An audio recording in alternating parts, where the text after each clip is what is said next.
and I are kindred spirits that way because I'm just hitting my stride here. So I'll be up for a few more hours, and there's not a million folks live streaming, so it just works out perfect. Got everything set up, and come hang out with my man Scott. Hey, well, I appreciate it. I appreciate the heck out of it. We've got a whole bunch. Nick's new to the channel, so I appreciate. Bill Knott is in here, and Oh, we my man Bill, what's going on, Bill? yeah. He I was was on. hoping Bill could. I was hoping Bill could throw up his camera and he can join it, but if not, I get it. No worries. I Come won't. on in, come on in, Bill. Hey, listen, I wish I'd have met Bill a long time ago, man. Me and him, we could have wrecked, man. We could have went coast to coast, killing Golden Corral, man. We'd have tore their ass up, man. I will tell you. Yeah, I get you. Well, Yeah, I love that, man. I love that. He was in the room on the cookout the other day, and oh, okay, yeah. but he's a fan of the show and a fan of Carrie, and we all are, man. So yeah, that's my. I haven't met him officially. I hope to actually meet him one day, but shout out to him. Hang in there, brother. I've never been 700 pounds, but I've been 550 pounds, so I know the struggle, brother. We're doing this thing. And that's a great point there. That you're not ready for a lie. No worries. No, you don't have to shower. I can't smell you, and I'm not shaved, dude. But I get you. I respect you, right? But the next time you come on during the week like this, I know it's early for you, a little bit early. The invite's always there. If I'm out, Russ, you tell them. I put Hey, it out in the hey, chat. I don't shower or shave, and I'm here, so I'm kidding. Clearly, this is willful here, man. Listen, I can grow an afro in 15 minutes, man. I'm telling you. Well, I can grow it out of my ear. Yeah, Not doing so hot up here. yeah. We're just messaging. And I'm gonna meet Bill. I'll be on the live stream with Carrie and those guys. They got the 24-hour live stream coming up. Yeah. I'll be on there with those guys and stuff. So yeah, it's all good. Hey, Love how it. do you like that? How do you like that? I got a Chiron now. I see you, man. Look at you, man. You're spreading your wings there, brother. You're spreading your wings. I love it. I love it. Well, even an old dog can learn a new trick, a blind squirrel to find a nut, Thank goodness. Thank goodness. Thank goodness. That's thank goodness for that. Well, I was watching another live after yours earlier this evening, and I just love some of the questions that were coming through. But one of the things that I wanted to be clear about it, is that we were talking about some hormonal things, right? And I know mainly men in here tonight, not all men, but mainly men right now. I'm gonna tell you what, I'm finding myself a little mentally checked out. Now I already have some PTSD from my service time and this, that, and other. I get it. Well, I I decided, and I don't know about you all, but I do a lot of my own medical research, and I have self-diagnosed myself a few times. I've gone to the doctors, and they've agreed with me, this, that, and other. So it's all good, right? So I thought, I think I'm a little low on some male hormones. So I went to a doctor. Doc tested me. They're like, you're not a little low, you critically low. You need to get in here ASAP, and we got to get you going on the routine. So I did it.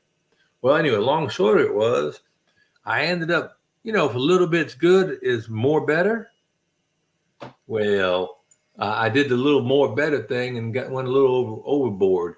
Long and short of that whole diatribe is, there are definitely some negative impacts from overdoing steroids or overdoing hormones, right?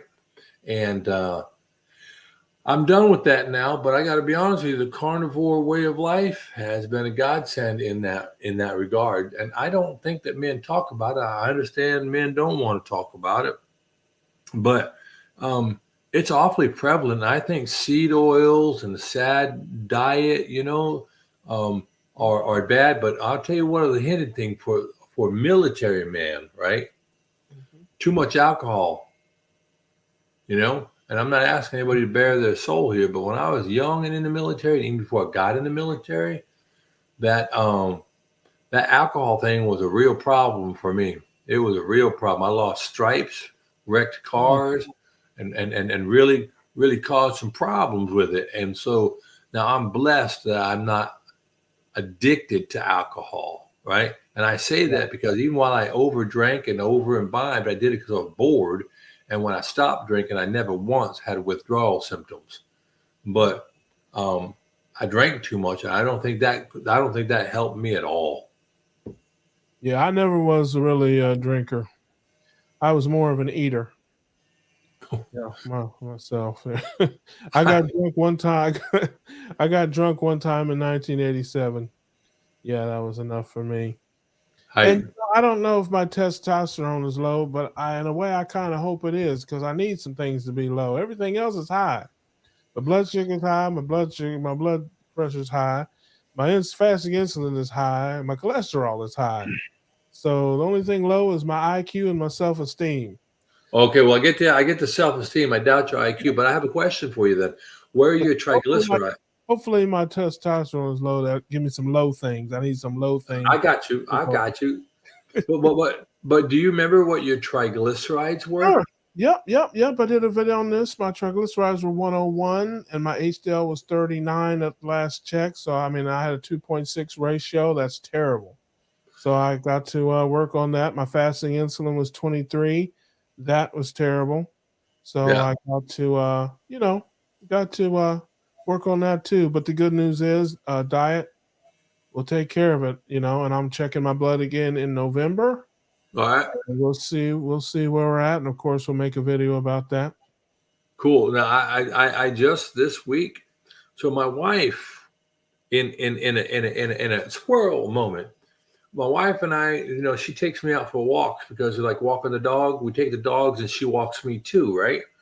So we Right? went ahead and went on a little walk. It was all good, and we got home all good. And then the next day, she said, "I got a mole. I need you to check out." So I checked out the mole. I said, "Well, it's a mole. I agree. It's not pretty, but it's a mole." Boys and girls, she called me back later. This Wednesday morning. She called me back later. The mole came off. She was drying out after a towel, and it's right here in her chest. And the mole came off. I said, "Well, okay, what's going on?" And she said, "That's not the problem. The problem is the mole started walking away." Oh,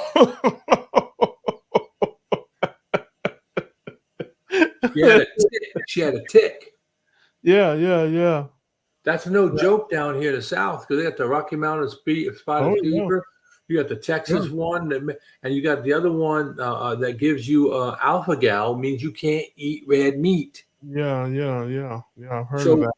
so we went to the doc. We called up the docs. We're lucky because we're military, so we have a lifetime health care. We called the doc up. Doc said, "Coming in today," and gave her the antibiotics. And since we met the protocol of less than 72 hours, you probably won't have any problem. But yeah, that was, we talk about wanting to be low, but we get to the doctor, get checked out on things like this. I think that's one of those important things that we check out. So I turned around, I called my doctor that day and said, "My doctor at the VA," and I said, "You know what? I need to have my blood work done." Now I have a whole history of blood work, multiple surgeries, multiple things. I don't tell everybody this, but I am permanently disabled because of my service time. And so I get checked out pretty frequently. But I really wanted to get my blood work done now that I've been doing carnivore for 40 almost 50 days now. And I'm going to start lifting weights. On day 61, I'm going to start resistance training and doing something. I mean, I have a lot of knowledge up here on how to do that, but I have to slow myself down because of I'll injure myself. Got to do like a good friend, Robert Bubba Baker. Anyway, Bill, I did 20 years. So I'm glad you gave it up too, man. I know our society is built around that alcohol. So, yep.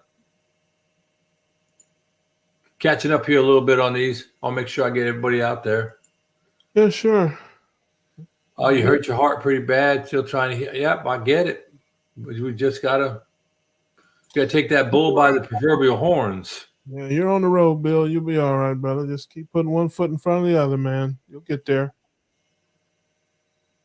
All right, Keto Vagornian, we're going to be wanting to know as well. I understand that you're nervous, but I'm sure you're going to do well. I'm glad to see you in this evening. How you doing? How things out there on that left coast?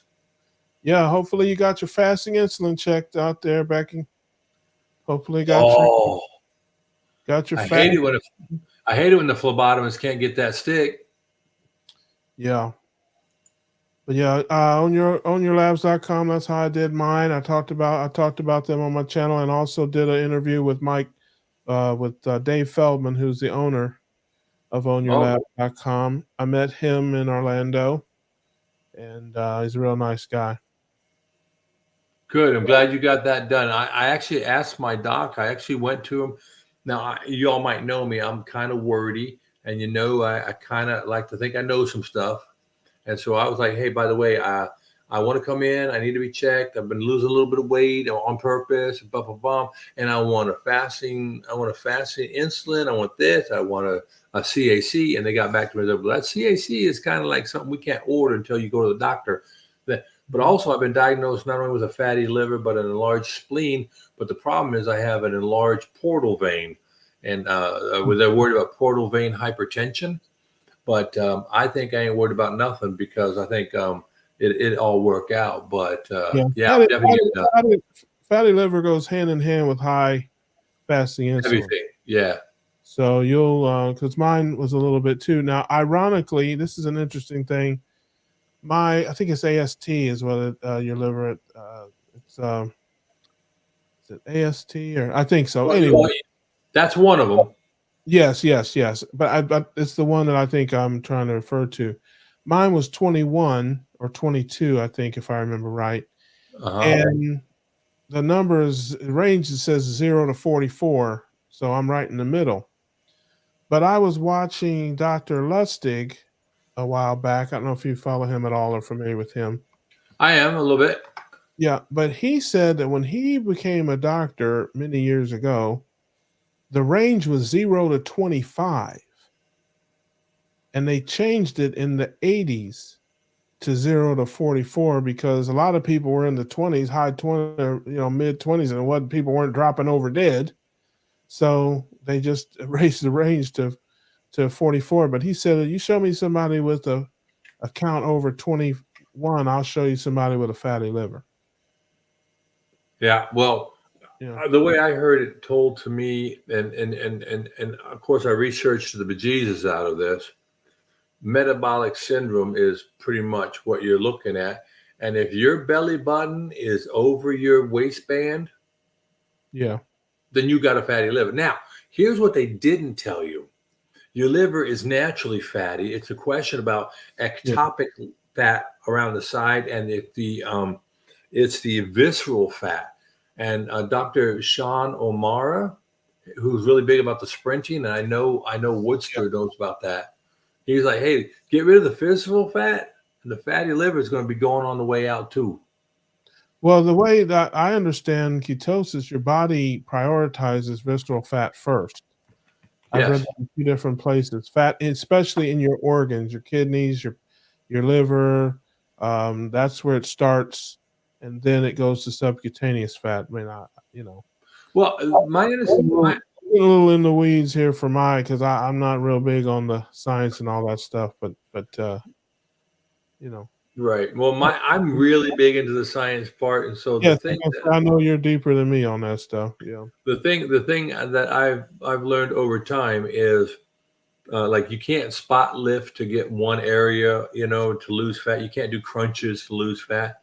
I think what the body does, it's very smart. The body is very adaptive. And like I know through my training that somebody gets their arm taken off or a leg taken off, the body will actually pull back the arteries and shut them down on its own to save you. Or if you're in a hypothermia situation, your body will let your feet freeze off to keep your right. body core warm, right? So with that type of understanding, I think what the body does, like particularly for a diabetic, it's saying I can't get rid of the sugar, so I'm gonna focus on saving the body cavity and let the sugar stay in the feet, and that's why you get the neuropathy, and Right. your feet literally rot off. So I suspect if we can believe that in this spectrum and in this or silo and this silo, why wouldn't we believe that the body says, I know what's bad for me and visceral fat's bad. I want to get rid of it. But Yeah. by the same token, it doesn't, I think it doesn't only do that. So like they were talking in this other live tonight about when you start adding more exercise, more walking, what will happen is your body will call for energy and it will use the adipose tissue nearest to the muscle needing it to grab energy. It won't wait for the liver to send down a whole new bunch of energy parcels in the lipoproteins. So you can kind of it's not a either or, but it's an and. Yeah. Yeah. Hmm. Yeah. Well, that makes sense too, because your liver, especially, is so important that it's it's going to make sure your liver is working properly, and because your liver is so important to directing all the traffic to your body. Hey, Mary Bell. Maribel doesn't see the live chat. I don't know. I don't know if she's on my channel or yours. Probably she's probably on my channel. I don't know. I can go to my site and take a look, but I don't know. Yeah, it's just showing she's coming in from your side, so I don't know. Yeah, I don't know if there's something that enables uh, the chat or what. I'm not sure. But No hey, video. see you. Good to see you. Yeah, I don't know. I don't have it disabled on my site, but I don't have the settings. Scott is hosting this, And he so doesn't know what he's doing. so I don't know. Now, okay, wait a minute. Now, here's a situation, and I think this is an important, maybe technological thing. Many people who come in from someone else's channel, like if you're coming in from Russ's channel, you'll have a delay or Oh, you won't see any of the chats coming in. But this is yeah, what I actually called the people, and emailed the people at StreamYard today. And a lot of this seems to get fixed. And Russ, I don't know if you're doing this, but if you come into StreamYard on an incognito page, hmm. you have less problems because you don't have any of the extensions and stuff. Now I wonder too, like if you, I never really paid much attention because like on our show and stuff, Ollie does all that. But if you're watching on my channel, can you see all the chats from all the other channels? Yeah, No, I think that's why what she's saying is because she can't see all the chats because probably you got more people watching on your channel than I do on mine. So she can see, she sees you doing the chats, but because on my channel, I'm looking to see how many people are on my channel. I'm going. Okay. Hello, Glenda. Glad to see you here. Welcome to the house of Scotty P, aka Carnivore Scott. Can't can't see the chat. Well, sometimes I do that. What I'll do is if I'm in this situation, I'll go open another tab and go into both, so I can catch it all. Yeah, because I've got 8 people watching on my channel, and they must not be. Most of the chat, I think, is coming through your channel. So yeah, All Mary, right. if you want to see all the chats, you may have to click on Carnivore Scott's and double stream it, and you can see all the chats. Hello, Linda. Good to see you in this evening. And Matthew's doing some skull crusher, so you're working the triceps, I guess, today. And I know Woodster's lifting because Woodster's buck wild, strong, and young. I'm gonna start on day 61. Yeah, I quit my gym membership. I used to work out at a gym. You may have heard of it. It's called the Golden Corral. Yeah, Oh, I don't. Yeah, I don't.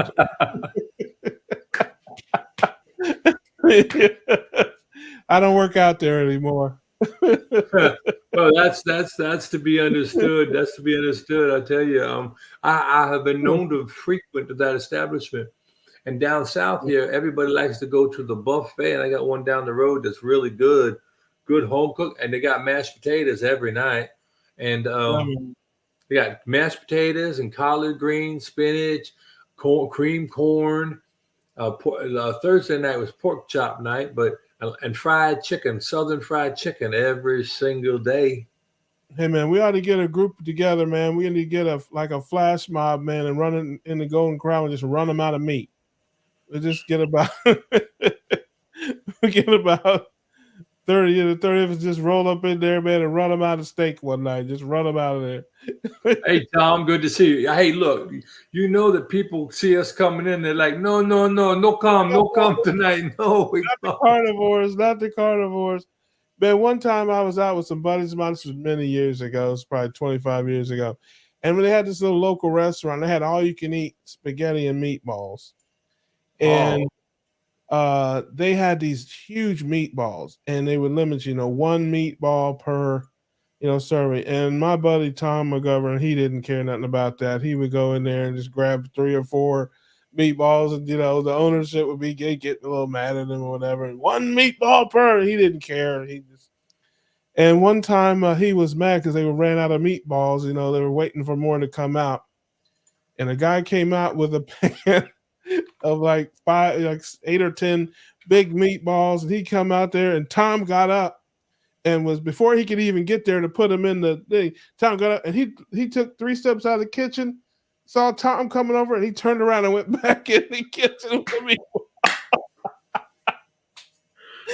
Yeah, I tell you, we had a place in El Paso, Texas, where I grew up. It was a Mexican restaurant called Pancho's, and Pancho's had this thing where they had a little flag on the table, and you run the flag up, and they would bring you over more food. You just tell them they would go get it. So right, so I love that food. So what happened was, my brother and I and another young man, we'd go in there, and they see us coming in, and we show up like 11 o'clock.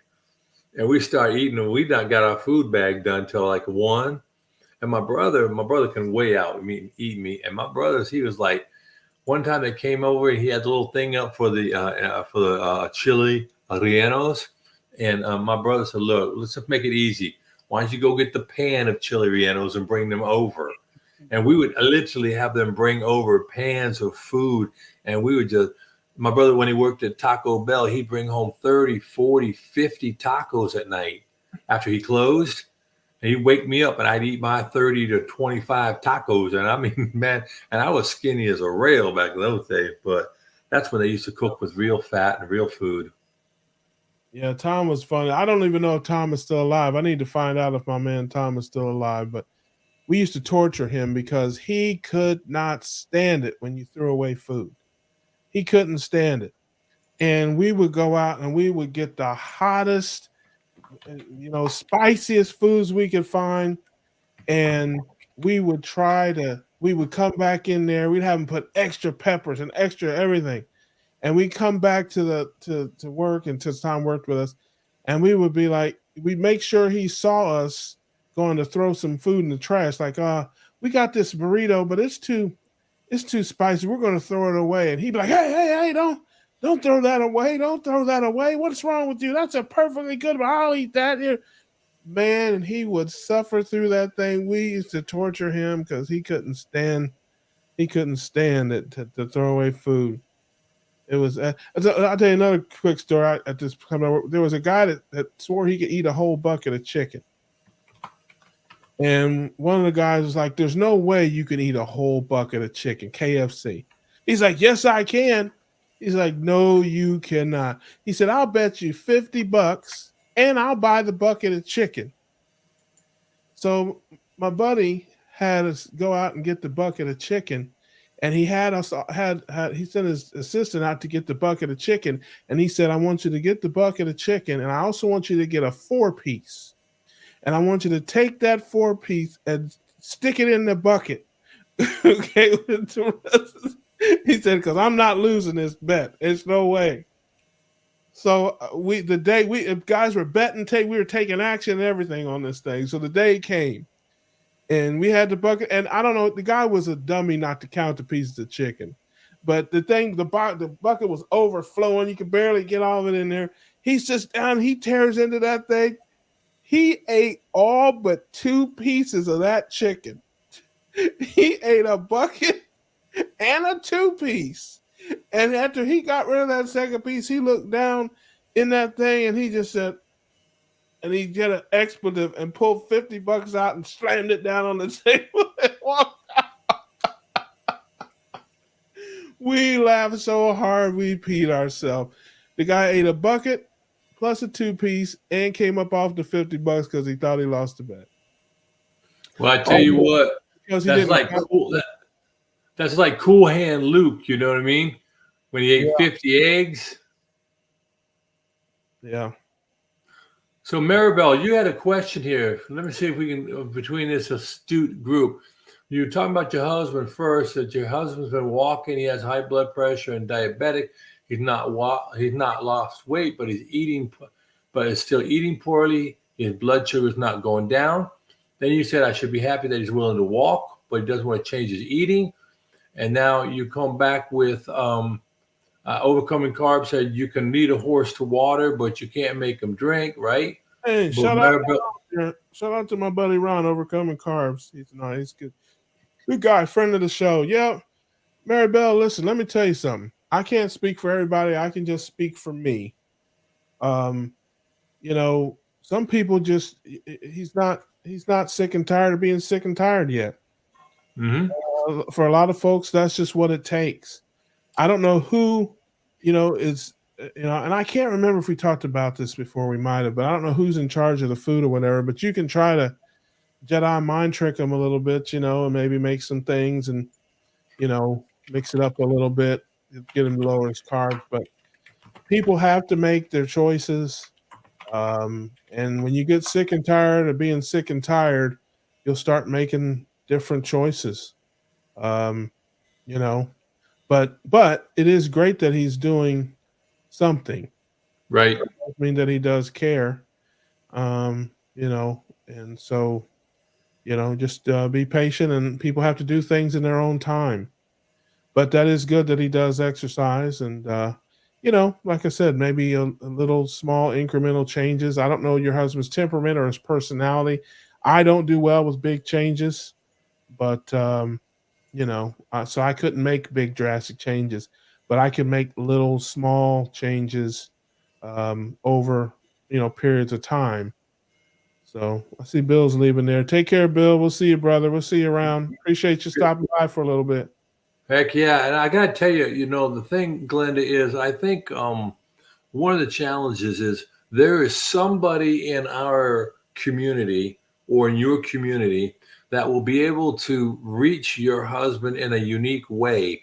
It may not be Russ, it may not be me, but it could be any one of a number of people who come in. And so I think by you leading by example in what you're doing, him doing the work and starting to see some results, and then when that person comes in who has the ability to reach your husband, then the next thing will be that support network to have that continuity and to be there during the, I don't want to say the valley, but come on, let's admit it. Some days are easier than other days.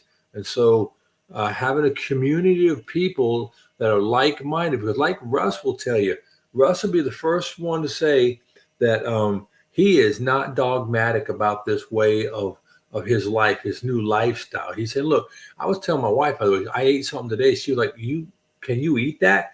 It was some sour cream and a couple of jalapenos on a great big pile of hamburger meat. And I was like, yeah, I can eat this way because I'm not going to be dogmatic about it. I'm going to be pragmatic, not dogmatic. And whatever will keep me moving is what I want to keep doing and not get all like, oh, well, I blew it. Now I'm going to throw it all away. Right. Yeah, and you don't have to prove anything to anybody. People, I see it all the time in the chats and the different things. People saying, "Can I eat this?" and "Can I eat that?" and yes, and I'm like, man, are you kidding me? I'm a grown man. I eat what I want to eat. That's right. I know what it does to me now because I understand metabolic health in a way that I didn't before. So I can eat what I want, but what I want to eat has changed. I don't want to eat the same things I used to eat. Because I know what it's doing to me, and I know, the path that I'm on now. So again, people have to do with things in their own time, in their own way, especially if he's a guy like me, because that's exactly how I am. I'm not gonna do it the way other people do it. I'm not gonna, I'm my own guy. I have my own thoughts, and I know myself, and I know what'll work for me and what won't. Like I was telling, I think Alia tonight. Um, I'm gonna be getting off bacon a little bit here soon because I'm just starting to get tired of it. Right? And I think, like I said on the stream a couple nights ago when we were on, when that's going to be a problem for me. If I check out psychologically, if I get bored or I get, I don't know, just frustrated or whatever, man, that's how I end up in the drive-through of Taco Bell. That's how I end up face down in the mashed potatoes at Golden Corral. Whatever. I have to, be engaged psychologically, and so I was eating some bacon today, and I was just like, you know what? I'm tired of this. I need to switch it up. So I'm going to make some changes. And I see Maribel put in there. I say he walks about a mile and a half, 3 days a week. Yeah. Well, listen, if you can walk a mile and a half, 3 days a week, you're nowhere near rock bottom. I don't. Yeah. Look, I don't know if I can walk a mile and a half in 3 days, let alone, let alone 3 times. So Well, just we saying. had one person in earlier today, Lioness Hiker, and she likes to hike, and she's doing like 10-mile hikes in a day. I'm like, look, I don't even drive that far. Yeah. Well, but see, here's the thing a lot, because again, if you don't understand metabolic health, you don't realize you can't exercise enough to beat your body's physiology if you're eating the wrong thing. You can't beat the kitchen. That's Yeah. right. You can't out exercise a bad diet. Yeah, because people talk about calories and all this kind of stuff, and of course, we know, if you talk to Bickman and these guys, we don't burn calories. We burn glucose, we burn fat, we burn ketones, we metabolize food. So, it's just one of those things. You can ride that bike all you want. If you take in 400 or 500 carbs a day, like I was doing it at the height of my high carbery, you can ride that bike from now on. You're not gonna metabolize enough glucose, to beat that.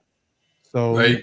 you got to get your body working with you and not against you, because if you're in ketosis and you walk that mile and a half, it's going to mean something to your body and your metabolism, as opposed to eating 200 carbs and then going out and walking for that mile and a half. Yeah, because you're not gonna burn enough. Yeah, I totally get that. And uh, a lot of people think that they can out when they get on their like exercise bike or something at a gym, and they see how many calories it's saying that they're going to Oh, burn, and that ain't true. I mean, I'm sorry. I think yeah. they make that for marketing purposes. Of course, because we're on the calorie model. Everybody's calories in, calories out. People don't understand, but 1,000 calories. If you eat 3,000 calories of ice cream, it's different than 3,000 calories of ground beef. It's just not the same thing. It's 3,000 calories of Snickers bar is not the same as 3,000 calories of scrambled eggs. So you can't just say calories. If you tell me, oh, I ate 3,000 calories today, 3,000 calories of what? Toast, sandwiches, or or steak. So you have to explain that to people, because again, man, there's just even understanding what carbs are. I was trying to explain to somebody a few weeks ago that corn chips are high carbohydrate. Yep. Because people just think of sugar, and things like that. No, chips and salsa is not a low carb snack. you know. So I And mean, I think you're absolutely right, particularly when you start looking at it in conjunction of all those hidden carbs, because there's still people who don't know that there's a different They don't understand that, I should say, the similarity between what is a starch and what is a sugar, right? And and they get confused. I'm not eating any carbs, and then you finally ask them, you're Yeah. like, well, that loaf of bread you had, and then Yeah. all that other stuff. Maybe you're not eating apple pie every day or ice cream, but you're eating 2 pounds of mashed potatoes. Yeah, most people have no idea. People think potatoes are vegetables. I mean, it's just it's there's a lot of education that just needs to go on. Um, even before you can, in many cases, get to a carb number conversation, you got to start with the fundamentals of what a carb is, and then don't even get me started on the sauces and the things like that that people. I mean, you know, if you look at the carbs in, I use Rao's, marinara sauce. It's a very low carb, tomato sauce. Um, but if you get ragu or prego, those other, there's literally 3, 4 times more carbohydrates in that. It's the same. It's tomato sauce, but it's got like 15 carbs per serving. You know, so it's just and a serving is an eyedropper's worth. You know that game we play. I always in my videos I always tell people you gotta watch and read the labels. They're so tricky with that stuff. And I was watching Two Crazy Ketos and they were saying, and I'd heard something like this, but I didn't know this. But Joe was saying that they can fudge up to 20% on the data on the nutritional. So if something has 115 calories, let's say, they could say it has 100 and still be within the guidelines because 100 looks like a lot less than 115, and somebody might not want to buy it if it had 115, versus 100. And same way with carbs and all that. So you just have to be careful. I've always, like the net carbs, people look at, okay, 14 Right. carbs, 7 5. I have always cut that net carb and or that fiber part of it in half. I've always done that. Well, I gotta Even be honest with you. You know that there was how do I? I'm trying to find a nice way of saying it. You know the game is rigged when you go to buy 2% low fat milk. Mhm. Do you know how much fat is in whole milk? I'll tell you, 3%. So got whole milk is 3%. right, They're saying 2% is low fat. Wait a minute. It still has 60%, right, 66% of the fat it had before. right, Right. So this marketing. So I was in politics. I know how these things are written. I helped to make the law sometimes and have to work against it. So like if you go ahead and you buy something that says it has 100% olive oil in it, the truth is that that product may have 100% olive oil, and they're allowed to say that as long as 5% of the olive oil is 100% olive oil. Yeah. yeah, yeah. I know what you mean. I had to get myself readjusted here, but I got tricked on that a while ago, maybe 6 months ago or something. Oh, it might have been longer than that. I got mail. It said it was Kraft. Uh, it was longer than 6 months ago. It was Kraft mayonnaise, and it said right on the front of it, "Made with olive oil." Right. And of course, I was off my game, wasn't paying much attention. It was on sale. I think that's how they got me.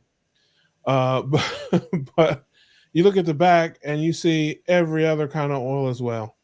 Yeah, there's olive oil there, but there's soybean and canola and all these other oils. And so again, you got to be diligent. You got to watch it unless it's a trusted source. I don't even trust the net carb. I cut that number in half and go with that. So yeah, it's something else, man. But I think who was that? I think Woodster said had a comment on there about some people don't want to hear the truth. But I'll Right. tell you something. Um, a lot of times people believe they're doctors, and that it's not necessarily that they don't want to hear the truth, although that is true of some people. But man, you got to understand that what we're doing flies in the face of what probably 75% or more of the medical establishment is telling people. So it's for a lot of people, and I say it all the time, and I think it's important. We love our doctors, Chafee, Hampton, Barry, whichever doctor you listen to and you believe in. And when they tell you something, you listen and you believe it because they have your trust and you follow them. Well, it's no different for that person out there eating the standard American diet with the standard American doctor. Right. They love their doctor too. They trust their doctor too. And so, when I'm doing my brand of evangelism, I don't tell people, oh, your doctor's dumb or your doctor's wrong. I say, hey, well, you got a doctor. I respect that. You probably love and respect your doctor and you listen to them. I have a doctor too.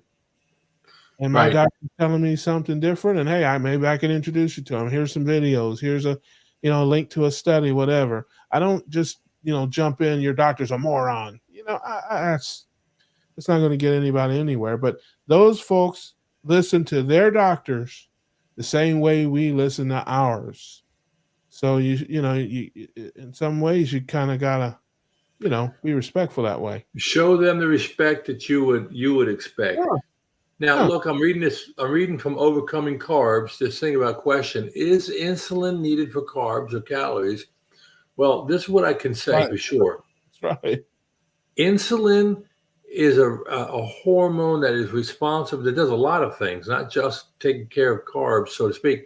But yes, you need insulin for the downstream thing of a carbohydrate is your body metabolizing it into a glucose and move it around. And that glucose needs to be dealt with. Now, whether that glucose is going to be utilized in its form and sent out and that way, or it's going to be taken back to the liver to be metabolized into a fatty acid. But that insulin's needed. But remember, insulin does a lot of things. Now, does insulin respond to calories? Perhaps in some certain way, but for sure, if you're eating carbs, whether they're starches or sugars, there are 5 types of sugars, and now they're like you were saying, Russ. When you read the labels, they now are starting to call sugar sometimes flavorings. Yeah, sure. And you have to be very, very careful. I mean, look, if it has more than 5 ingredients, you probably shouldn't be. For optimal health in Yeah, your optimal moment, i.e., when you have the most flexibility and all this, you probably should avoid those complex things. Forever and ever, no. At all times, no, of course not. But when you can, you should opt for cleaner, simpler things. sure. That's all I Do had to what you say. can do what you can do, and I agree with you 100%. And yeah, just it's tough. There's a lot of mines out there in the minefields. You gotta just watch your step. Do the best you can. Yep. Vinny Tortucci, I haven't watched that. Yeah, olive oil is mixed with a lot of times with hazelnut. And Italy and the Mediterranean area is having a huge scandal with this because they ship that out by the tanker load. And I hate to say this, no, I don't hate to say it, but really, really an important thing is I use certified oil. If I use olive oil, which I don't really use a lot anymore, I use a certified organic thing out of California, and I pay the extra $1.280. But generally speaking, I'm using tallow or bacon grease now because I render my own tallow, so I have plenty of it available. Mm. Yeah, I love that. You're right about that, Matthew. You got to watch what your stuff is cooked. And hello, Lisa. Good to see Hey, you. Lisa. Yeah, I'm gonna try to catch up the thing. All right, yeah, meat sauce. Yeah, love a good meat sauce. I love this statement here, Josephine. Gotta have grace every minute of every day. Sure. Live your lives, folks. Live your lives. That's what it's about. I live my life. Well, yeah, Susan, I can understand you giving up tomato sauce, but that's a choice, but not a mandate. Because like the other day, I had pizza and we got it from the local Domino's. Now, I didn't eat any of the crust; I just ate the toppings. but it was floating on a bed of that tomato sauce.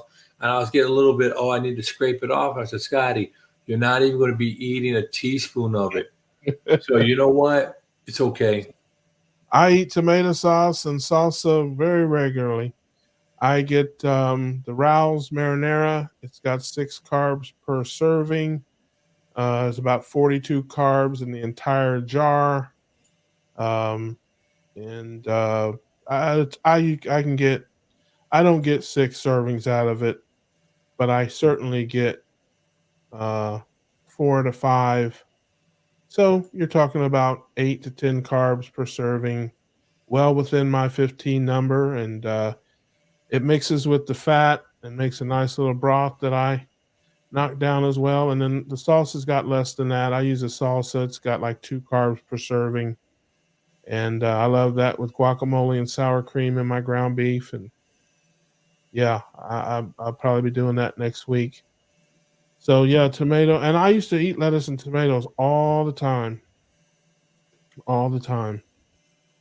So Well, I just think that each one of us are an N of one. We're our own chemistry experiment. We have our own unique things going on and demands, and we have our also. I think it depends on what your goals are and how you want to get and arrive at those goals, and it also depends if you're a part of a family and maybe the bridge is too far for your family to be a lion carnivore. Well, sure. don't ever give up your family. Not over something like that. I mean, there are Yeah. plenty of people who are knuckleheads in your family you can give up, but not over your dietary choices. That the move to lion diet is probably a bridge too far for literally 95% of the people on earth. I mean, let's get serious about it. I mean, we obviously run in packs together. We know a lot of those folks, but for 90% of human beings, that's just not the way most of them are going to end up. Some certainly will, and I bounce back and forth. I may be 0 carb for a day or two, but by day 3, man, I'm looking for the guacamole and sour cream. It's just it's kind of Hey, what it is. and again, this it's so unique, and to be as one person said, being having some grace. Josephine, I believe, said it right. I think this idea is instinctive training, instinctive eating. Um, Got to find a way that you can maintain over a long period of time, thing. But I Yep. want to talk what Glenda had to say here. Glenda's talking about being a type 1 diabetic. Now, so that's a completely um, medically driven, unique situation that does not apply because most of us are trying to fight off a pre-diabetic type 2 diabetes or a full-blown type 2 diabetes, or maybe there's some other chronic inflammatory issue. But that type 1 diabetic, that is so demanding, and I totally get it. And that's why I wanted to be sure when I was mentioning earlier that we would be well served to not paint with so broad a brush as to demonize everything that is insulin or that is ghrelin. And I think Russ was saying it, or we said it in another live thing that says people tend to gravitate to sound bites and they end up hurting their well-being by like I one time juiced. I used to juice and I juiced. I got crazy working mid shift, so I juiced an onion. I juiced a couple onions and some garlic, and I actually drank some of it, like a Mm. half a cup over a whole night shift. My wife said those were the end of my juicing days because I reached for the next Yeah, 4 or 5 days. listen, I know your breath was kicking people like Bruce Lee. It Don't was it wasn't just my breath. My wife said I exuded funk. My dad used to do that when he was sick when we were kids. He would get some some onion juice and stuff and drink it, and it would clear his head out or whatever.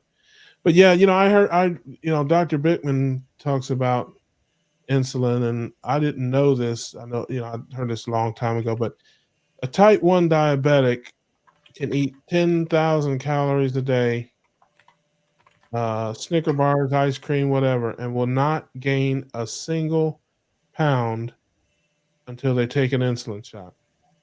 It's a growth hormone. Yeah. And a lot of diabetics underdose their insulin because they don't want to gain weight. And that's how many of them get in trouble and end up with amputations and things like that because they're underdosing insulin because they don't want to gain weight. But yeah, that's it's very interesting. I see somebody from Jayville. I don't know if that's Jacksonville, Florida, but that's where I'm at. Well, I tell you what, from Jayville has this question up here. So, would a lion diet benefit someone who's trying to gain weight? Well, that's very, very individually and a nuanced question. I think if you ate a lion diet and you made sure you ate all the associated fat, you may have a chance. But again, just as Russ said, if your goal is to do that, I don't know. But there is a young lady, her name is Sophie Eats Steak, 15-year-old who was diagnosed and had a couple run-ins, pretty severe run-ins with anorexia nervosa, right? And she's using carnivore to put on weight. But that's a 15-year-old young female doing something coming from anorexia versus if we don't know why the weight gain is needed or you're underweight. I mean, there are so many inputs to that to where you just, and I'm not a doctor. I didn't play a doctor, even though I am an actor at times, but there's a lot of nuance to that. So you have to be very, very careful there. If you want to gain weight, I got a plan for you. It was a plan that I was on up until about a year ago. It's called the Eatovore diet. Yeah, it's very easy to stay on, and you will definitely gain weight. It's got no rules, no restrictions. It's just, But I got a guy down. No, wait a minute. I'm gonna throw in the obligatory caveat. I got a guy down the street from us. The dude is a human garbage disposal. When we go out, to the local southern place I talked about, he make 5 trips, fill a plate up this high, and he'll make 3 trips to the dessert bar, right? And he's as skinny as a day one. yeah. But No. I think he's metabolically compromised in Oh another yeah, way. yeah. I guarantee you, his fasting insulin is probably 60. But no, I was kidding. Yeah, some people have trouble gaining weight, but yeah, I would say, like people who do bodybuilding and that, I think I can't remember where I saw that, but fat and protein and working out, your body metabolizes protein differently when you eat it with fat than without. So even if you're lifting weights and that, eating fat with protein will still get you a better result than just pounding protein alone. And you don't want to get that rabbit syndrome. And Maribel, now that you tell me about it, you talked about you cringing when your sister-in-law has a slice of cake and she hit the insulin. Type 1 diabetics is a completely different thing because I was thinking just about type 2 diabetics who are friends of mine. I love this man to death. I really do. I'd lay my life down for him. But that man will go out and eat a whole bunch of stuff knowing, well, I'll just pump in a couple extra, shots. I say, man, you're backwards, right? And he knows it, but he's a sweet and he's a food addict. And I mean, like Russ said, you can only do what you can do. One day he'll have his moment. Well, her doctor says she can still eat it, of course, because he's trying to sell her insulin probably. So he's like, eat up, I'll see you next, for your next prescription. But yeah, But well, the doctors be like that. I can't judge. I tell you, because like I said, if you watch my videos, this the first week of the month was Yeah. Carbogeddon, and sometimes it's like that. I live my life, but I'm right back on the wagon here, and we're back to our regularly scheduled programming after a couple of days. Well, now isn't it amazing when you think of it from the perspective, like let's say we were talking about the uh, the negativity of stress, right? Like we get in a stressful situation, and then For me, I am very much a stress eater, right? But you were coming back off of going to a convention of like-minded people. So maybe this, how do I say this? The stress isn't always a negative stress. A lot of things can be stress. A positive thing can be a stressor, right? Well, it's not. Well, I don't. I'm not speaking for you. I can speak for me. It had nothing to do with stress at all. It has to Okay. do with. It was all about, and it's going to be, and this is why it's going to be a problem. It's about being out of your routine. Well, See, that's what I meant. I guess you can call it stress. I wasn't. I would guess when I'm thinking stress, I'm thinking of some type of problem in your life, like a, you know, I didn't. Right, I didn't have a problem. I was happy as a clam. I mean, I just came from Summit. I was having the time of my life, but I was hungry. It was 1 o'clock in the morning. I was on the road. Your choices are limited. So I can either be hungry for the next, 2.5 hours driving, which right. ain't gonna work, you know, or I can get something to eat. It's 1 o'clock in the morning. What are we gonna do? You only have limited options. Now, when I'm confronted with, these options, this is what I chose. And it's the same way when I go on vacation. It's the same way when I go out to a tailgate party. It's the same way when I do all these different things. And it just depends on where I'm at, what I'm doing, how I feel, what's going on. If I want something, I have it. There's other times where I don't. I tell a story about, being out with my uncle at his 90th birthday party and then putting a bucket of tiramisu right in front of me. I could eat my weight in tiramisu. Didn't touch it. Didn't touch it. I I just didn't want any. Kind of like bacon. Yeah, it was one of those. I was just at a place where I'll pass. I've passed 100 times. My family comes down here. I eat my steak and eggs. They're eating toast and fruit and pastries and muffins, and I I just eat my steak and eggs. They have dinner. They got beans and rice and pasta. I eat my steak. Sometimes I have some of what they're having. Sometimes I don't.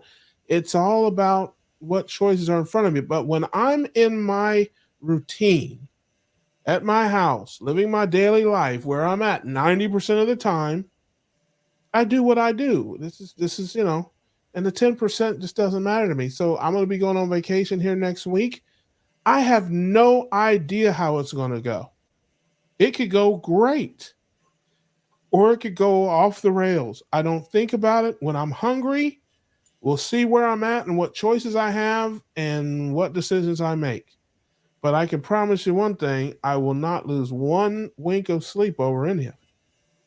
Well, and I think that's when when you have a level of I hesitate to use the word maturity, but that word does come. Or maybe it's an understanding of your true self, right? And I know you've said it many times, Russ, over the couple of weeks that I've been watching and listening, and that is you're not you're not gonna sprint. You're not gonna go fad on this, and No. this is a lifestyle change that you are instinctively following, and it will lead you to different places. But I believe your end state is I want to be healthier, and I now have knowledge. I mean, none of us sit in a chair at 400, 500 pounds and think we're healthy, Mm. right? But now you have this conscientious effort to say, this choice either brings me closer to my goal or takes me further away. And based on all those inputs, how am I trading my currency today? Well, I just know too much now. I can never go back to my old life. That's I right. I just can't. I know too much. My old life was based upon things that I thought I knew. Right. My old life is based on you need fruits and vegetables, you need grains, you need this stuff to live. You have to get this nutrition, you have to eat these things. I didn't know, I didn't understand that I didn't need to eat those. I was eating many of them because I thought I had to, not even because I liked it. So Right. once I got the knowledge, and then I went through the process of changing my normals, changing my routines and my habits. Again, my normal, my routine, my everyday life is like a gravitational pull. It's always pulling back. Like I'll go. I promise you, I'm gonna go home to Ohio, where I love Ohio. It's my home. It's where my friends and my family are. I'll get there, and about 3 or 4 days in, I'm ready to come back to Jacksonville. As much as I love it there, after about 3 days, I'm ready to leave. Why? Because I'm out of my normal. I'm out of my routine. When I'm here, I have routine. I have certain places I go, certain things I do. I have a life that I live. When I pack up and I go somewhere else, now I'm living out of a suitcase and I don't have my this and I don't have my that and I'm all out of sorts and I don't have my, just everything is and my mind is saying you need to get back to normal. And it's the same way with the diet. When I go out and I have a something, pick something, my mind is already thinking about bacon and eggs the next day or whatever. It's thinking about my routine and my normal. So I understand everybody's mind doesn't work like that, and I get that. But that's how my mind works. So it's not difficult for me, to bounce back and forth or whatever. And I don't cheat. I don't have a cheat day. I don't have a cheat week. I don't cheat. I'm living my life. I have my normal, and I have what is out of the norm. So I'm either eating normally or I'm not eating normally, but it's not cheating. And if you followed me from day one, if you've watched my site from the beginning, I haven't wavered one bit about my philosophy or the way I approach this. I've always approached it the same way because we're not machines. You can't program us and we just follow the instructions and do it. No, we're humans. We have brains, we have emotions, we have ups and downs, we have moods, we have all kind of things going on in our lives that will affect the things that we do, the places that we go, the lives that we live. So, as I said, I can never go back to my old life. It's impossible. I just have too much knowledge. I understand things now that I didn't understand before, and so yeah, my future is going to be bright because I'm on the right path, and you know I'm I'm I'm not going back. I'm not even looking back. And you hit on a very important aspect that I think, if we were to examine it in a fuller manner, and that is with that saying that says knowledge is power. I think there are forces at work right now who want to keep us from having this knowledge. Um, I remember, and like we've already said before, like how with whether it's olive oil or sugars or calories or fat content, there are a great number of entities out there who stand to make a lot of money, or better yet, I learned this in politics. Not everything is motherhood and apple pie. Sometimes you have to understand with a piece of legislation or policy, you have to know whose ox is getting gored. In other words, if you're going to benefit, somebody else is going to be losing. There are very few win-win situations, if we're honest. So, if there's a lot of moves out there now to tax sugary sodas even more and more, right? Of course, then you've got a group of people say, "Hey, individuals make choices, and individuals have consequences," right? The question really is, look what we did to cigarettes. We said cigarettes need to be taxed because of the big cost on the culture, or wearing a helmet. So there are some things that can be done and should be done. But the very first question we need to ask, now that we have information, right, is why is it that they were able to call highly processed carbohydrates covered in sugar a healthy breakfast? Yeah. Well, they tax everything. They're taxing meat now in Europe, I've heard. Because again, they don't want people to eat so much meat, and so they're taxing that. But you know, you always find just follow the money. That's all you have to do. Processed food, junk food, fast food is it's so the profit margins are huge. As I always say, you can mass produce it, you can store it for years, ship it all over the world, make a fortune. You can't do that with raw meat. You Well, know, you know that I gotta be honest with you. There. If y'all been listening, have you ever read anything from Dr. Jason Fung? yeah, I'm familiar with Is who that- he is. I don't know Yeah. Well, I got his books. I read his books. That's what got me into fasting. That's what started me kind of on this journey. And there's an interesting thing. He said, like, stop shoving stuff in your pie hole all the time. Yeah, I mean, where are you going to how are you going to tax people not eating, right? yeah. But I I did. haven't got that. I haven't got that far yet, brother. That's fasting. Yeah, that's starving yourself. That's what that is. I Well, have not. I'm not gotten farther along in my on my path to where I'm comfortable doing that yet. I gotta eat, brother.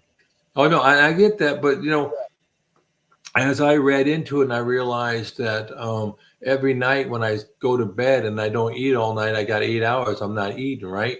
So I started from there to expand it to give up. Now, when I gave up all my carbs, right, and I went strictly a carnivore, and I got over the carb addiction, I literally can go 2, 3 days and not think about food, right? I did a 5 dayer and a little more effort, and I'm not going back to that. But depending on what it is you want to do and what price you're willing to pay, right? And and what again, like you said, what you can do long term. But the point being, when we were talking about when people do things and government wants to tax or whatever else, I mean, I don't know how you tax not eating, but the important part is, and I think Maribel said this. She said laws won't change because someone is benefiting. Well, you're not wrong, but I would counter from my political background. There's somebody else who could benefit from something else, and you need to find a way to leverage that so those two things are pitting, right?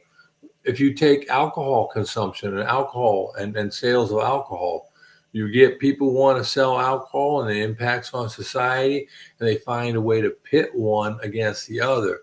That's all about that's a political 101. We go into that another time.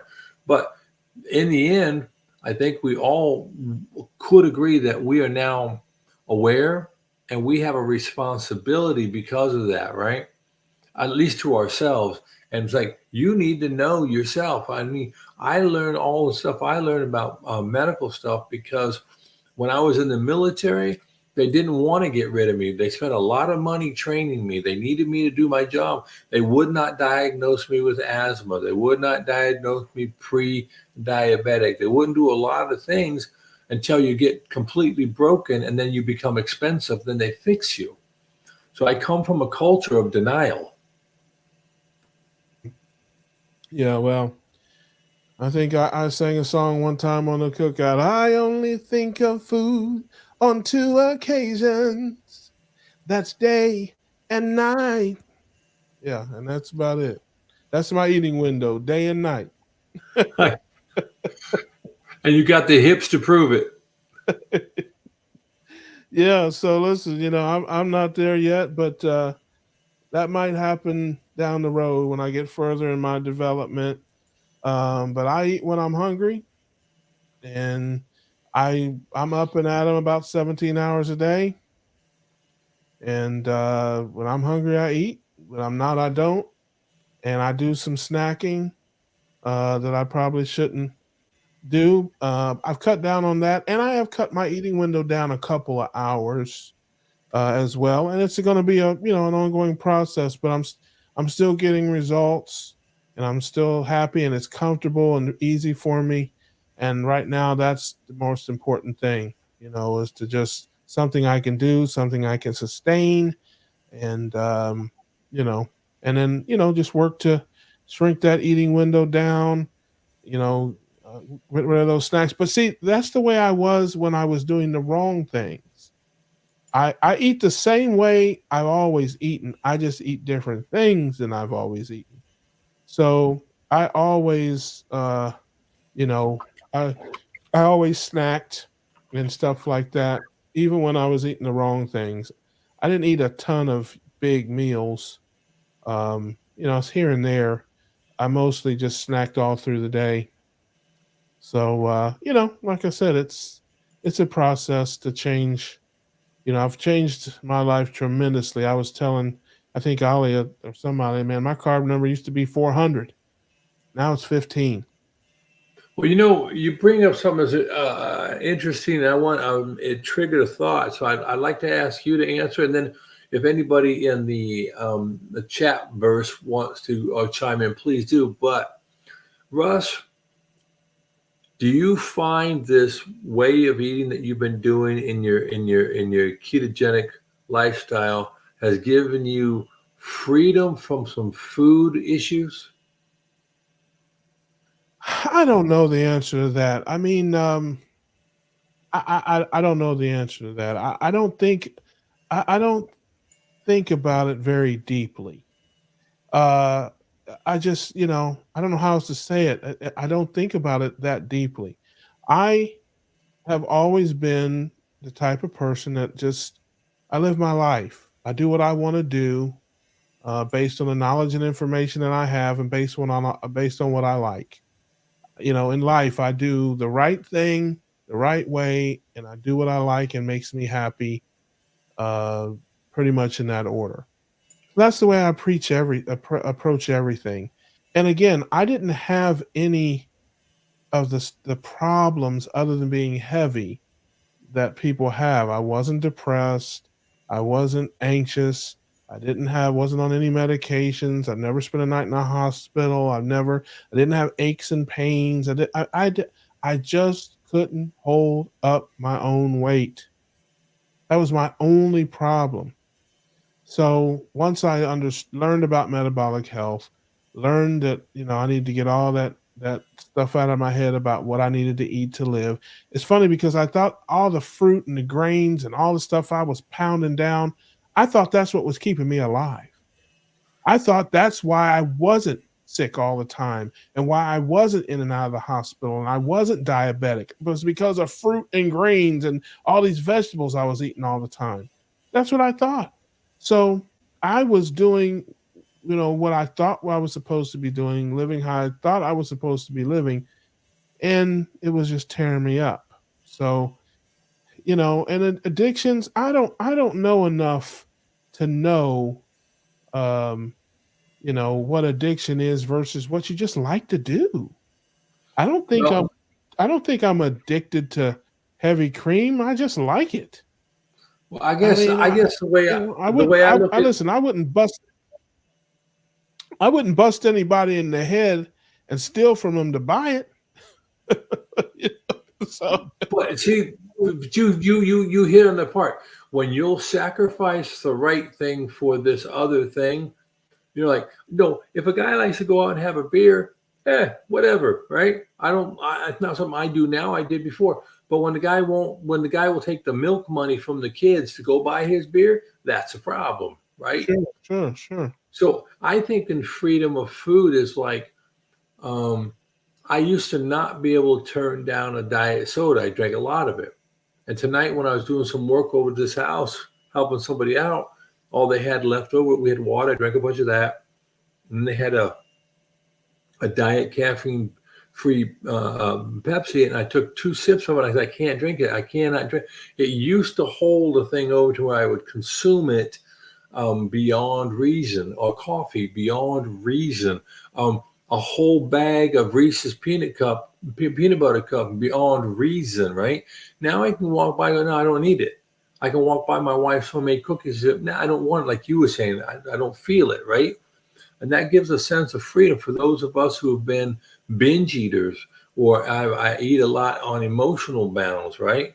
So I think that's the question I was Yeah. kind of going, but you've always stated numerous times you've never been a person driven by a schedule of eating or a way of eating. You just ate what you wanted to when you wanted to. Man, I lived my life since I was about 8 or 9 years old. My dad will tell you, nobody. I was a hard headed kid. Nobody could tell me nothing.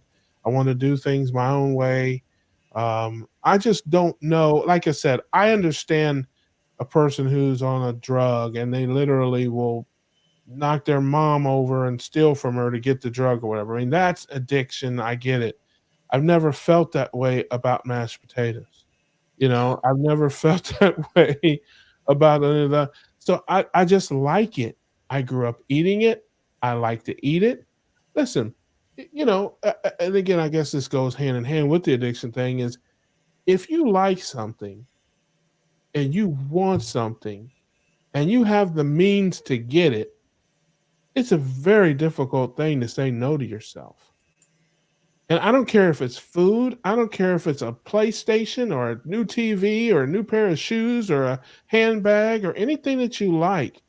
If I want a new TV and I got a bank account full of money, I'm probably going to end up with that new TV because I have the means to get it and I want it. So it's the same thing with pizza or I don't know, hamburgers or any other, desserts, whatever people like. Do you have to be addicted to something just because you like it and want it and have the means to get it? Does that mean you're an addict? I don't know. I'm asking the question from a place of ignorance. I'm sure there's a behavioral scientist somewhere that can talk about it, but I can tell you from where I'm sitting, in my personal opinion, as it relates to my life, I wasn't addicted to anything. I just liked it, I wanted it, and I had the means to get it. I remember, years ago, I've lost everything I've owned twice in my life. And I remember, wasn't that long ago, standing in a grocery store deciding with a pack of hot dogs whether to get ketchup or mustard because I couldn't afford both. And fortunately, I'm in a place now where I do what I want. I can buy what I want. But I didn't do a lot of things then that I do now because I didn't have the means. I don't like them any more or less. I love mashed potatoes and gravy. I could eat it every day, for a while anyway, till I get sick of it. I haven't had any since June. So I went from eating it every day or every week, certainly, to not having any in several months. I mean, I had cookies on, earlier this week on Tuesday. I hadn't had cookies since May. I mean, so it's like, am I addicted to it? I mean, no. I mean, I made some decisions because of my metabolic health and things like that. I don't eat that stuff anymore routinely. Now, it did take a while for me to switch that, but I don't know that it was addiction as much as just a habit. It was just my normal routine, and I'm a creature of routine. So, am I addicted to scrambled eggs now because I eat those every day or every week? I don't know. It's just my new routine. My old routine was muffins and bagels. Now my new routine is meat and eggs. I don't know. Like I said, I don't think very deeply about it. I'm not that deep a thinker. Well, I think again that's the beauty of engaging in this uh, keto carnivore community is that we all have a different approach. Some of us may align in a camp in under one banner, but you know what? That doesn't mean you're always under that banner. You may be under another. I always say this to people: is like the human tendency is to pigeonhole people as quickly as we can as a this or that, a friend or a foe, and then we don't normally go back and say that person who identified in this certain way for that moment. Let's go back and reassess it because there are certain times when it is a valid behavior, but in general, we are all much more complex and probably much more agreeable than we might let on to be. But due to societal pressures, normative type things, we miss out on a lot of the richness that life has to offer us because I went with That person looks different. That person wasn't here to begin with. I heard a rumor. This food, this, it doesn't matter what you're talking about. We get almost tribal about it. And then what that does, I think, is it cheapens the opportunity we have such a much richer life.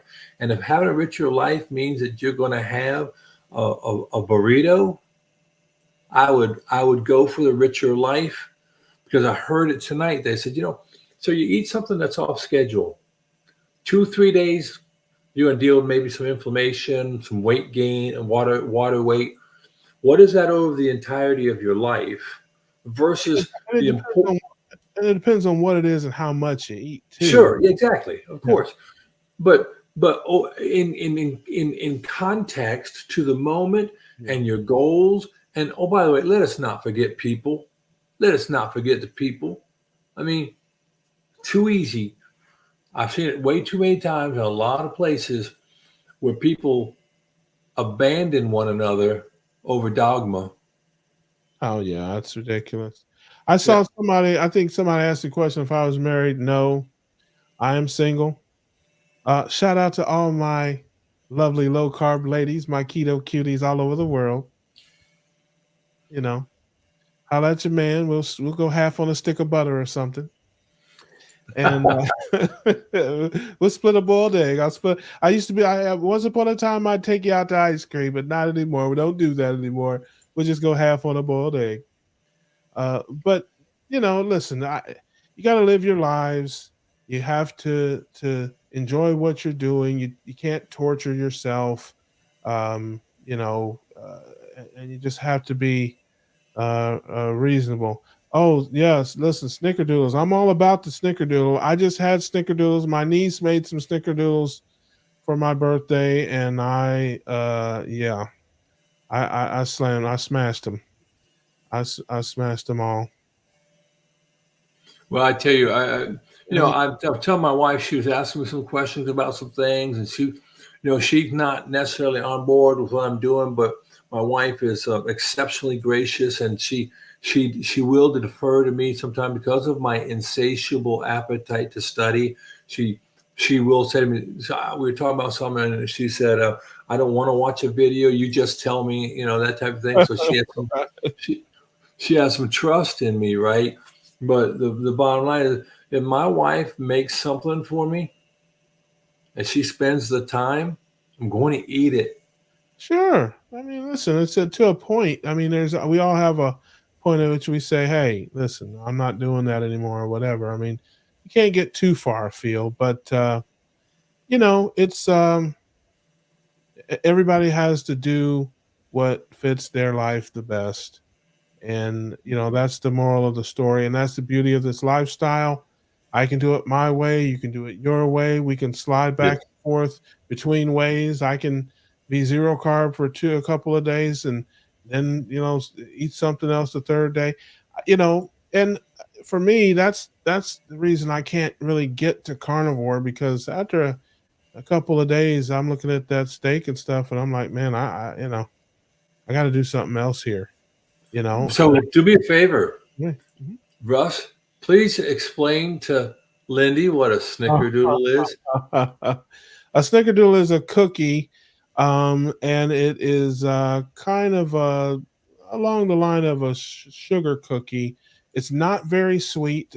Yes, there you go. It's a shortbread cookie covered with cinnamon sugar. See, I told you I'm not that smart and I don't think that deeply, didn't I? And it's perfect for me. I listen.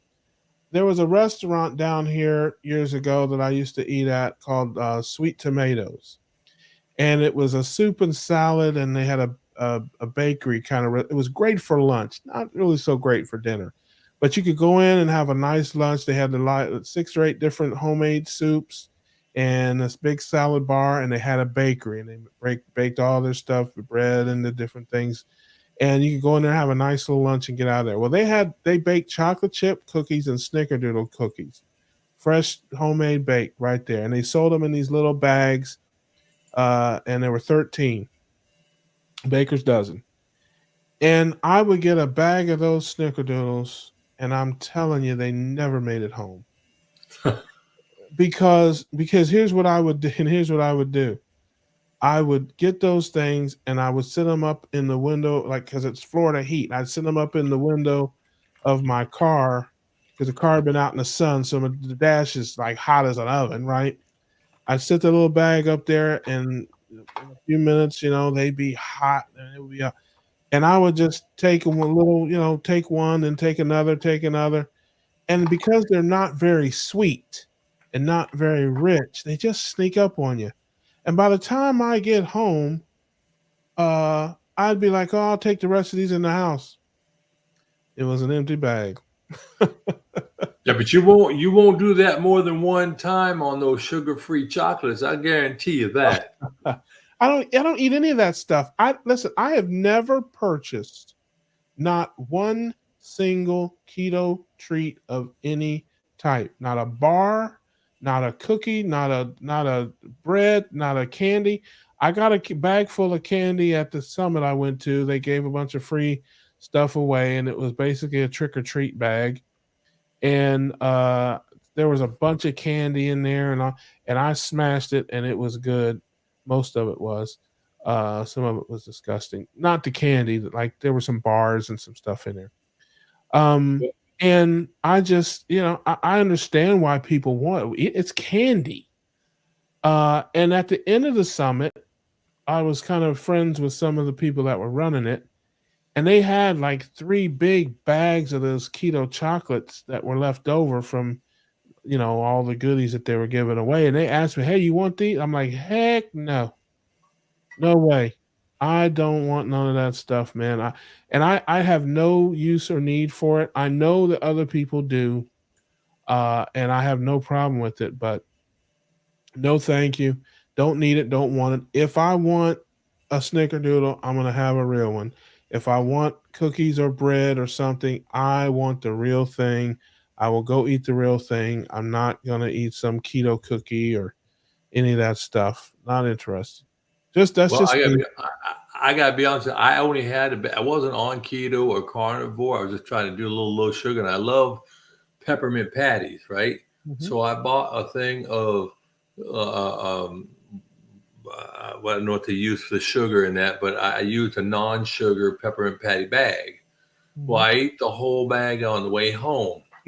So about an hour and a half later, as I was busy trying to pass my spleen, Mm. I was in a serious, serious gastric distress. Well, a And lot of then them I use read the those sugar bag, and the bag alcohols. said, "Don't do that." Yeah, a lot of them use those sugar alcohols, and Yeah. those sugar alcohols will tear people up. But I have no. If I want a Snickers bar, I will go get a Snickers bar and eat it. I don't need any keto chocolate or any of that. And fortunately, sweet tooth isn't my problem. Like I said, I'm much more of a home style guy. I love the mashed potatoes and the macaroni and cheese, pasta, stuff like that. The cakes and the donuts and the things, I could take them or leave them. That's not my big thing. Sugary drinks certainly was a big thing for me when I was out of the lifestyle. I was always drinking a sweet tea or a soda or a fruit punch or a fruit juice. Man, I would pound that stuff down. I drink a ton of it. So, my life is so different now. And Well, like I said, it'll never. I'll never go back to the old way. There's no shot. well, I got to say real quick here on Linda because crullers were like that to me too. I can eat a half a dozen crullers in one setting, and and you're right, the Walmart ones will make you swear off of those. But we do have a good baker here, and we have a Publix, and they had some that were pretty decent. But yeah, and I know I'm pretty much good with it for now. But like Lisa's saying, since she loves to bake, well, when COVID broke out and I was stuck here in the house, my wife went to work because she worked at a hospital, had to go there, but I didn't. And I started baking bread, and I baked some pretty good bread. My neighbors loved it because I walked down the street with loaves of bread to give them to my friends, right? But I couldn't have that loaf of bread in my house for much more than about 30 minutes. I'd eat the whole loaf along with half a pound of butter. Yeah, you might try. I don't know. I don't know if Lisa knows or has ever been to Ketogenic Woman's website. or YouTube site, I should say. But if you like to bake, you may check out her site. If you're not familiar, she does carnivore and ketovore stuff, and she has a bread that she makes out of egg whites and egg white powder. That is, it inspired me to buy a stand mixer, which I bought 3 months ago and is still in the box. Because I was watching her at 2 o'clock in the morning make this bread, and I was just mesmerized. I mean, it looks like bread, it cuts like bread. You can toast it. You can, I mean, it is, and of course, it's made with. It's got like one carb, and I'm like, oh yeah. And I ordered a stand mixer, and I promise you, it's in the box. I've never opened it, and I'm never making any of that. She also makes a zero carb noodle out of butter, egg, and salt. 1 tablespoon of butter with 1 egg. You can, of course, multiply the recipe. You blend it up and you pour it. She has a silicone cookie sheet. You pour it super thin and you bake it at 375 and until the edges crisp up. And then you take it out. You peel it off of that sheet and roll it up into like a roll and cut it, and it makes noodles. And you cook with them. You can put them in soups, whatever. I mean, they and I'm just looking at it like, if I learn how to make those, it's over. It's a wrap. I mean, zero carb noodles. Are you kidding me? So yeah, I mean, so I had to, like I said, I've never done it. I bought it all. I got silicone sheets. I got never even done because I'm telling you, I hate the kitchen. Only reason I go in there is because there's food in there. I would not even walk through the kitchen if there wasn't food in there. I don't like any part of it, and so yeah, I gotta find me a keto cutie somewhere, a nice low carb lady somewhere that'll come over and cook for me because I'm one Well, step ahead of a caveman. I'm telling you, I'm at caveman level when it comes to. I got meat and heat. The only difference between me and him is, electricity. well, I'm gonna tell you what. I love being in the kitchen. When my mama raised me, she knew that I was not going to be very marketable, and so she made sure that me and my brothers, we all had to learn how to cook and clean and how to shop and prepare. And she made us learn how to either we had to learn how to knit or crochet. And Wow. we darned socks. We did everything. My mama did not believe in sparing the rod. So if you did not do it right, you get beat. But I was Yeah, very thankful, very, very thankful. But she showed me about the first meal I ever made for my family. I made homemade from scratch corn dogs, there you go. and they loved it. So this day, I still do a lot of that. But I agree with what Karen says here.